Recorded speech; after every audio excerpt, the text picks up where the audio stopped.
నలుగురు తెలుగుదేశం నాయకురాళ్ళు మా బిడ్డలు, తెలుగుదేశం పార్టీ బిడ్డలు, మా అక్కలు, మా చెల్లెళ్ళు. ఎంత ఘోరం అంటే ఆ నలుగురు మీద సెమీ న్యూడ్ మార్ఫింగ్ ఫోటోస్ ట్విట్టర్లో పెడతారు. సెమీ న్యూడ్ మార్ఫింగ్ ఫోటోస్ ఇక్కడి వరకు మేము అడుగుతున్నాం. అసలు పోలీస్ అనే డిపార్ట్మెంట్ ఈ రాష్ట్రంలో అసలు ఉందా అని అడుగుతున్నాం. ఒక నలుగురు ఆడపిల్లలు న్యూడ్ ఫోటోస్ మార్ఫింగ్ చేసి 10 రోజులైతే ఈ రోజు కూడా ట్విట్టర్ లో కంప్లైంట్లు ఇస్తే దాన్ని డిలీట్ చేసేదానికి కూడా పరిస్థితులు లేవంటే అసలు ఏమవుతుంది? ఇదేనా వాసిరెడ్డి పద్మ గారు ఆ రోజు రోజమ్మ మీద మేము ఏదో అన్నామని, మా నాయకుడు అన్నామని ఎగిరేవే, ఏడ్చేవే. ఆ తమిళనాడు నుంచి, కర్ణాటక నుంచి, నార్త్ ఇండియా నుంచి అందరు సినిమా యాక్ట్రెస్ల చేత మాట్లాడించేవే. ఇప్పుడు ఎక్కడికి పోయావు తల్లి? వీళ్ళు కూడా ఆడపిల్లలే, వీళ్ళకు కూడా పెళ్లిళ్ళు అయ్యాయి, వీళ్ళకు కూడా పిల్లకాయలు ఉన్నారు. ఇప్పుడు ఏం చెప్తావు? రోజమ్మని అడుగుతున్నావు. ఆ రోజు ఏడ్చి ఎక్కి ఏడ్చావే. ఈ రోజు కూడా సోషల్ మీడియాలో మా 4 ఆడపిల్లలు న్యూడ్ ఫోటోస్ మీరు పెట్టుంటే ఇప్పుడు ఏం సమాధానం చెప్తారు అంటే మీకు ఒక న్యాయం, మాకు ఒక న్యాయం. అంటే తెలుగుదేశం పార్టీలో ఆడపిల్లలు కాదా? ఇంకో విషయం, మిశ్రా గారు chief election commission IAS retired, ఆయన అబ్జర్వర్, ఆయన కలిస్తే ఆయన ఓరల్ గా మీరు ఇమీడియట్ గా పోండి, ఇది మంచి పద్ధతి కాదు, we have to put a full stop to this అని చెప్పి ఇమీడియట్ గా పోలీస్ స్టేషన్ లో కంప్లైంట్ ఇవ్వమన్నారు. మేము అప్పుడే చెప్పాం, సార్ ఇక్కడ పోలీస్ లేదు సార్, ఇక్కడ వైఎస్ పోలీసే ఉంది, వాళ్ళు కంప్లైంట్ తీసుకోరు, మీరు ఇవ్వండి నేను మాట్లాడతాను అన్నారు.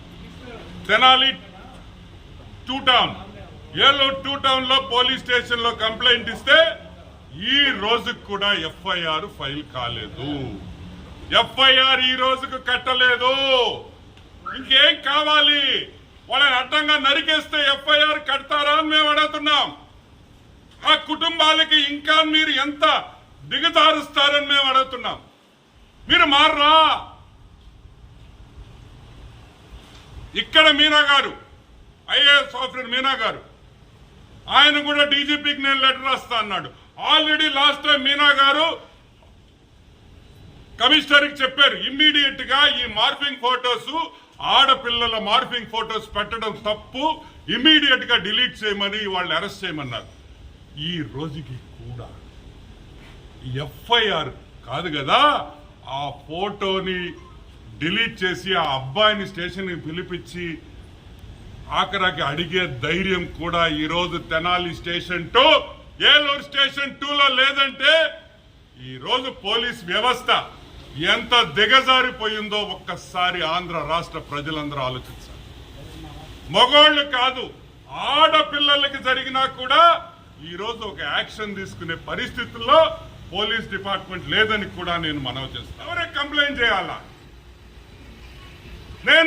నాకు తెలిసి ఈ కంప్లైంట్ ఎఫ్ఐఆర్ చేయగలిగిన ఏకైక వ్యక్తి మా వైఎస్ భారతక్క. నేను మీకు అపీల్ చేస్తున్నా, మీకు 2 కూతుర్లున్నారు, నాకు 2 కూతుర్లున్నారు. అక్క వద్దక్క, మనం రాజకీయం చేసుకుంటాం. ఆడపిల్లలు న్యూడ్ ఫోటోస్ వద్దక్క, మనకెందుకు అక్క, మనకు అవసరమే లేదు. మీరు ఇమీడియట్ గా, మీకు 2 ఆడపిల్లలు ఉన్నారు, నాకు 2 ఆడపిల్లలు ఉన్నారు, దయచేసి మీ ఇన్ఫ్లుయెన్స్ వాడి వీడిని ఇమీడియట్ గా అరెస్ట్ చేయించాలి. ఫస్ట్ దాన్ని తొలగించాలి. అరెస్ట్ సంగతి పక్కన పెట్టండి అక్క, పొరుగులు పోతున్నాయక్క, దాన్ని ఇమీడియట్ గా డిలీట్ చేయించాలక్క. ఆ ఫోటోలు ఎవరైనా బాధే కదక్క, నా కుటుంబం కానీ మీ కుటుంబాన్ని, ఆ 4 ఆడబిడ్డలు, 4 కుటుంబాలు, వాళ్ళకి పెళ్లిళ్ళు ఉన్నాయి, పిల్లకాయలు ఉన్నారు. ఇటువంటి సీరియస్ ఇష్యూస్ లో కూడా మనం ఇన్వాల్వ్ కాకపోతే చాలా బాధాకరమని కూడా మీకు మనవి చేస్తుంది. ఈ ముగ్గురు ఆడపిల్లలు మీనా గారికి కంప్లైంట్ ఇచ్చేదానికి వచ్చి ఇక్కడ ఎదురుగ్గా ఈ బిల్డింగ్ ఎదురుగ్గా ఫోటో తీసుకుంటే వాళ్ళ ఆవేదన తెలిపితే వాళ్ళ బాధ తెలిపితే ఎలక్షన్ కమిషన్ వచ్చి మాకు పిల్లలు ఉన్నారు సార్, మాకు పెళ్లిళ్ళు అయి ఉన్నాయి సార్, మా అసహ్యంగా ఉంది సార్, బంధువుల దగ్గర తలెత్తుకోలేకున్నాం సార్ అని వాళ్ళు చెప్పితే వాళ్ళు ఒక ఫోటో తీసి ట్విట్టర్ లో పెడితే ఒక జోకర్ నా కొడుకు ఈ ఫోటో పెట్టాడు రామ్ గోపాల్ వర్మ. రామ్ గోపాల్ వర్మ నేను ఒక్కటే అడుగుతున్నా, రామ్ గోపాల్ వర్మ జోకులు వేసే సబ్జెక్టులు కొన్ని ఉంటాయి, నేను కాదను. తమాష్ చేసే సబ్జెక్టులు కొన్ని ఉంటాయి.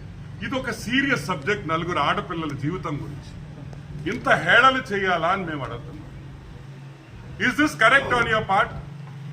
If this happens to your family, మీ ఫ్యామిలీకో నా ఫ్యామిలీకో, మనం వెమనెంట్ గా ప్రొటెస్ట్ చేయాల్సింది, మనం తిట్టాల్సింది పోయి వెమనెంట్ గా మనం తిట్టి ఇది కరెక్ట్ కాదు, ఈ సంస్కారం కరెక్ట్ కాదు, మనం ఆపాలని చెప్పబోయి నువ్వు మా నాయకుల ఫోటోలు మాఫ్ చేసి పెడతావా? ఎందుకు మాఫ్ చేస్తున్నావు?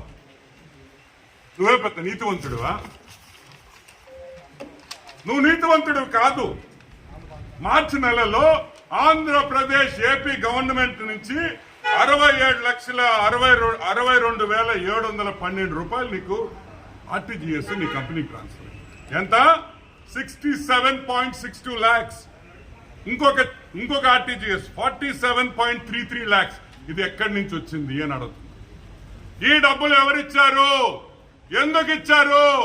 నువ్వేమైనా న్యూడ్ మోడలింగ్ చేసావా? నువ్వేమన్నా న్యూడ్ మోడలింగ్ చేస్తే నీకు డబ్బులు ఇచ్చారా? లేకపోతే మోడల్స్ వచ్చి ఇక్కడ ఏమన్నా షో చేసావా, దానికి ఇచ్చారా? క్లారిఫికేషన్ ఇవ్వండి. క్లారిఫికేషన్ అడుగుతున్నాం. For what was this money given to you? 1 crore, almost 1,15 lakh rupees collect గా ఎలక్షన్ కోడ్ వచ్చే 2 days ముందర, 2-3 రోజుల ముందర హతరా భద్రా నీ 1,15 లక్షల రూపాయలు ఎందుకు ఇచ్చారు? ఎందుకంటే కోడ్ వస్తే ఆ డబ్బులు రావు కాబట్టి. కోడ్ వస్తే డబ్బులు రావు. సో నువ్వు జగన్మోహన్ రెడ్డి కృతజ్ఞతలు ఏంది? ఈ ఫోటోలు పెట్టావా? మాకు తెలియదురే. ఫోటోలు మేము పెట్టలేమా? మాకు సెల్ ఫోన్ లేవా? మేము పెట్టలేమా? ఈ ఫోటోలా మేము మాఫ్ చేయలేమా? ట్విట్టర్లో పెట్టలేవా? సంస్కారం, రెస్పెక్ట్, ఆ రెండు మాకుండే కాబట్టి. అదే మా పిల్లలకి ఎవరైనా చేస్తే మేము ఎంత బాధపడతామో మాకు తెలుసు కాబట్టి మేము ఇటువంటి పనులు చెయ్యము. మా నాయకుడికి తెలిస్తే చెప్పుతో కొడతాడు. ఇప్పుడుకైనా నా రిక్వెస్ట్, మీరు కేసులు ఫైల్ చేయొద్దు. తెలుగుదేశం ప్రభుత్వం రాగానే కేసులు ఫైల్ అవుతాయి. దయచేసి ట్విట్టర్ లో నుంచి దాన్ని డిలీట్ చేయించండి. ఆ పనన్నా చేయండి అని నేను ఈరోజు వైసీపీ నాయకులకు రిక్వెస్ట్ చేస్తాను. మీరు మిమ్మల్ని ఎంత రెచ్చగొట్టినా మీ ఆడవాళ్ల గురించి మాత్రం ఇటువంటి ఫోటోలు మేము చేయము. ఒకళ్ళు ఎవడైనా చేసినా కూడా చెప్పుతో కూడా కొట్టామని కూడా నేను మనవి చేస్తూ, దయచేసి మారండి. ఇప్పుడు కన్నా మారండి. రాజకీయంగా చేస్తాం. ఆడవాళ్ళని హేళన చేయొద్దని కూడా రిక్వెస్ట్ చేస్తూ సెలవు తీసుకుంటాం. Thank you.